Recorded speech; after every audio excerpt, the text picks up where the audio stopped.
हाँ, बच्चों को दिक्कत आ गई थी इसलिए लेट हो गया, सॉरी।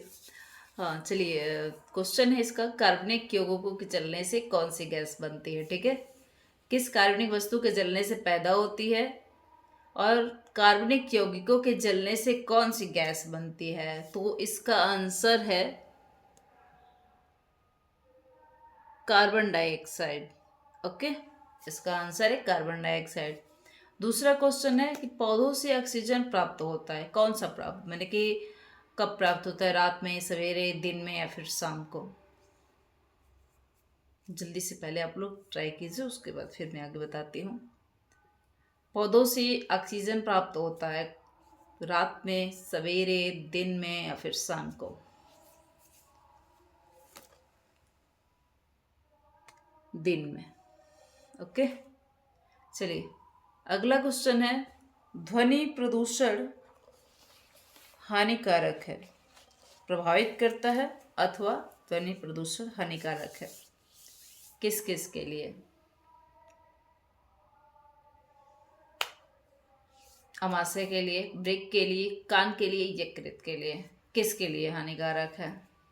ये तो आप लोग बहुत आराम से दे देंगे, इसमें तो कुछ भी है ही नहीं ऐसा।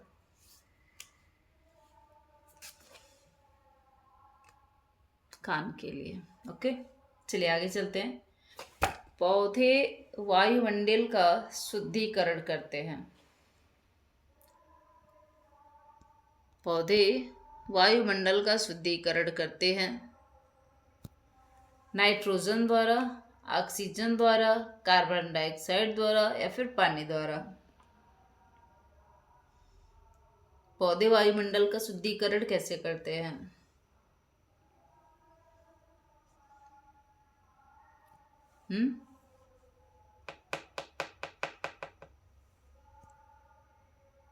ऑक्सीजन द्वारा। वृक्षारोपण आवश्यक है स्वच्छ वायु के लिए, मिट्टी का कटाव रोकने के लिए, भूमिगत जल स्तर में वृद्धि के लिए या फिर इनमें से सभी के लिए। वृक्षारोपण क्यों आवश्यक है। स्वच्छ वायु के लिए तो आवश्यक है ही, बाकी और बताइए वृक्षारोपण क्यों आवश्यक है। मिट्टी के कटाव को रोकने के लिए भी वृक्षारोपण आवश्यक होता है। भूमिगत जल स्तर में वृद्धि के लिए भी आवश्यकता है, क्योंकि वो अपनी जो उनकी क्या कहते हैं जड़ें होती हैं, उसमें वो जल को सोख के रखते हैं। ठीक है, जिससे वहाँ का सूखापन हम नहीं जाता है, मैंने कि गीलापन नहीं जाता है, सूखता नहीं जल्दी, वहाँ के धरातल जल्दी सूखते नहीं हैं। ठीक है, तो कौन सा है इसमें, इनमें से सभी के लिए है। ओके, चलिए आगे चलते हैं। ध्वनि प्रदूषण के कारण हैं। ध्वनि प्रदूषण के कारण हैं वाहनों के हॉर्न, सायरन, लाउडस्पीकर या इनमें से सभी। जल्दी बताइए, लाउडस्पीकर की आवाज़ किस प्रकार का प्रदूषण फैलाता है। सॉरी, ध्वनि प्रदूषण के कारण बताइए, वाहनों के हॉर्न, सायरन, लाउडस्पीकर या इनमें से सभी। तो इसका आंसर है इसमें से सभी। ओके, इनमें से सभी। सातवां क्वेश्चन है, लाउडस्पीकर की आवाज़ से किस प्रकार का प्रदूषण फैलता है। वायु प्रदूषण, ध्वनि प्रदूषण, मृदा प्रदूषण या जल प्रदूषण। लाउडस्पीकर की आवाज़ से किस प्रकार का प्रदूषण फैलता है।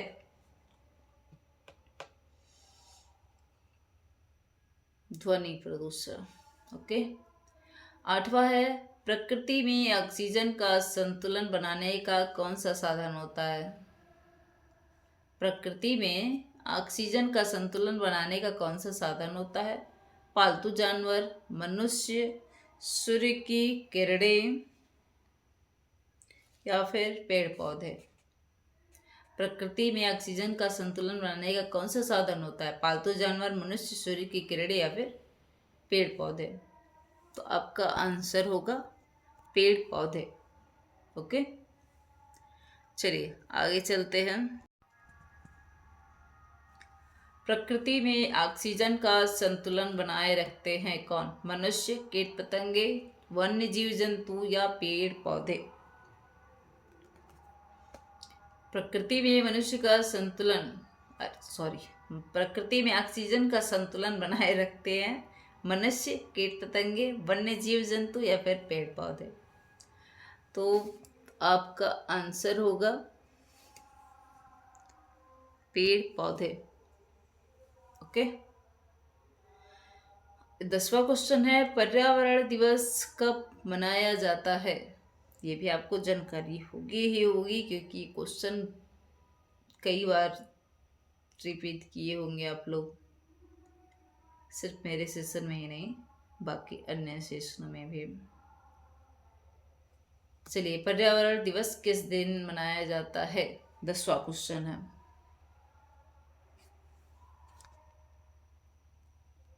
5 जून को। हमारे स्वास्थ्य के लिए किस प्रकार का प्रदूषण हानिकारक है? हमारे स्वास्थ्य के लिए किस प्रकार का प्रदूषण हानिकारक है? जल प्रदूषण, ध्वनि प्रदूषण, वायु प्रदूषण या इनमें से सभी? इनमें से सभी हमारे स्वास्थ्य के लिए हानिकारक होते हैं। ठीक है।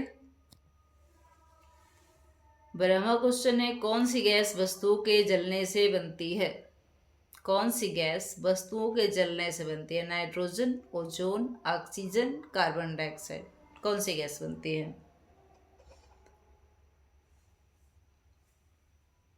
Carbon dioxide. ओके। ध्वनि प्रदूषण का कारण है साइकिल, लाउड स्पीकर, रिक्शा या इनमें से सभी? साफ साफ इसमें समझ में आ रहा है कि ख है लाउड स्पीकर। ओके।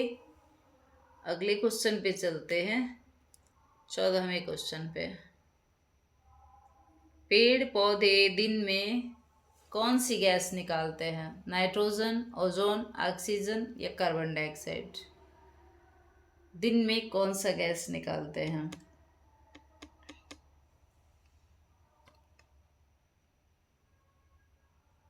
ऑक्सीजन। 5 जून किस दिवस के रूप में मनाया जाता है? अभी आप लोग आगे पढ़े हैं ना, इसको बताइए जल्दी जल्दी। 5 जून किस दिवस के रूप में मनाया जाता है? पर्यावरण दिवस। ओके। ऑक्सीजन कहाँ से प्राप्त होती है? बंद कमरे में, पेड़ पौधों से, नालियों से या फिर सीवेज से? सिंपल क्वेश्चन, पेड़ पौधों से। ओके।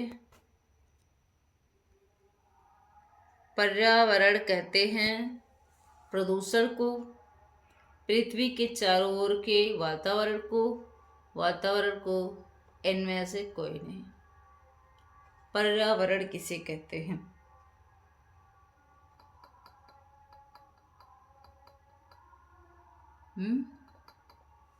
ग है।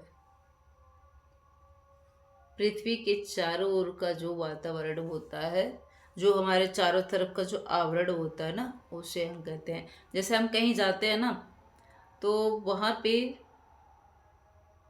मैंने कि अगर माहौल अच्छा नहीं होता है तो हम कहते हैं कि वहाँ का वातावरण अच्छा नहीं था, इसलिए हम वहाँ से चले आए। चूँकि वो जो माहौल होता है वो आपके चारों तरफ फैला होता है, विचारों में फैला हो या फिर हवा में जैसे भी फैला हो, तो वो अच्छा नहीं होता है। या फिर कहते हैं कि वहाँ का वातावरण बहुत ही अच्छा था, बहुत ही प्योर था, मैंने कि इतना अच्छा लग रहा था, वहाँ पे इतनी शांति थी। तो ये भी एक प्रकार का, मैंने कि अच्छा वातावरण भी होता है, बुरा वातावरण भी होता है। तो इसी तरह से ये भी जो हमारे चारों तरफ जो वायु जो फैली रहती है, जो पूरा मैंने कि 5 ऊपर नाइट्रोजन, ऑक्सीजन ऐसे करके, तो वही एक आवरण होता है हमारे आगे पीछे, वही वातावरण होता है। ठीक है, चलिए आगे बढ़ते हैं। वायु प्रदूषण के कारण हैं औद्योगिकीकरण, नगरीकरण, वनों की अनियमित कटाई, इनमें से सभी? बताइए, वायु प्रदूषण के कारण औद्योगिकीकरण, वनों की अनियमित कटाई, नगरीकरण या इनमें से सभी?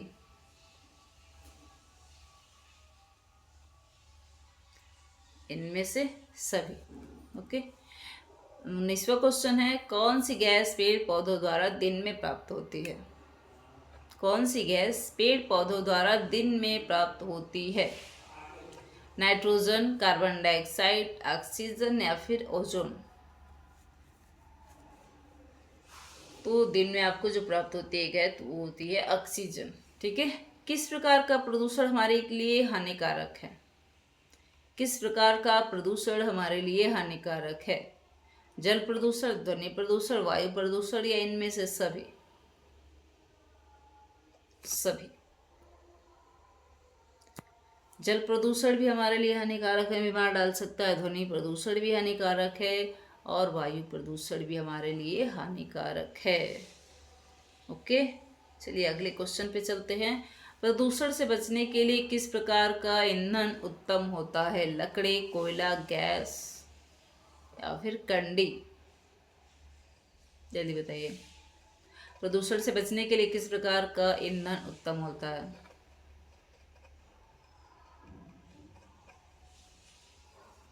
कंडी। ओके, कंडी। तो ये रहा आपका आंसर की। ओके, तो आप लोग पूरा मिलान कर लीजिएगा कि आप लोगों ने कितना सही किया और कितना गलत किया। ये 21 क्वेश्चन थे। फिर लेके आएंगे अगले दिन और नया क्वेश्चन चैप्टर 9 का संक्रामक रोगों के कारण एवं उपचार वाले लेके आएंगे। ठीक है। इसमें बहुत सारी चीज़ें बताई गई हैं, रोग, आयु, के कौन कौन से रोग होते हैं, टाइफाइड, डिप्थीरिया, काली खांसी, हैजा, चेचक इत्यादि के बारे में। फिर वो किस किस आयु में ये रोग होते हैं, फिर इसका प्रभाव क्या होता है, कितने दिनों का होता है, फिर राष्ट्रीय टीकाकरण योजना क्या होती है। तो ये सब मैं आपको जो है अगले क्लास में लेके आऊँगी। तब तक के लिए बाय बाय। पसंद आई वीडियो तो पसंद आई हो तो प्लीज़ लाइक, सब्सक्राइब एवं शेयर ज़रूर कर लीजिएगा। पूर्णिमा स्टडी प्लेटफॉर्म को प्लीज़ सब्सक्राइब ज़रूर कीजिएगा ताकि आगे ऐसे क्वेश्चन और आपको मिलते रहें। और किसी और चैप्टर पे आपको चाहिए तो आप ज़रूर कमेंट कीजिएगा। Okay, bye bye.